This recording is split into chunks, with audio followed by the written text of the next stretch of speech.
Waziri Mkuu wa Uingereza Keir Starmer ametangaza kujiuzulu rasmi nafasi yake ya waziri mkuu pamoja na uongozi wa chama cha Labour, hatua inayotikisa siasa za Uingereza na kufungua mbio mpya za kusaka mrithi wake ndani ya chama hicho tawala.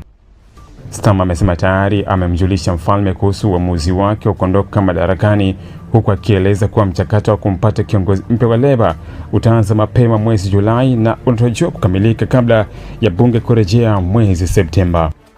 Katika tamko lake, Starmer amesema ameagiza halmashauri kuu ya kitaifa ya Labour kuandaa ratiba rasmi ya uchaguzi wa uongozi wa chama, ambapo uteuzi wa wagombea utafunguliwa Julai 9. Mpango huo unalenga kuhakikisha chama kinapata kiongozi mpya ndani ya muda mfupi ili serikali iendelee kufanya kazi bila pengo kubwa la uongozi.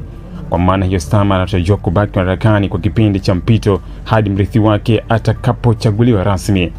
Kujiuzulu kwake kunakuja baada ya shinikizo kubwa la kisiasa lililokuwa likiongezeka ndani ya chama cha Labour katika wiki za hivi karibuni. Kwa miezi kadhaa, Starmer amekuwa akikabiliwa na upinzani kutoka kwa baadhi ya wabunge wa chama chake waliokuwa wakihisi kuwa uongozi wake umepoteza mwelekeo na kushindwa kuimarisha uungwaji mkono wa umma licha ya Labour kuwa madarakani.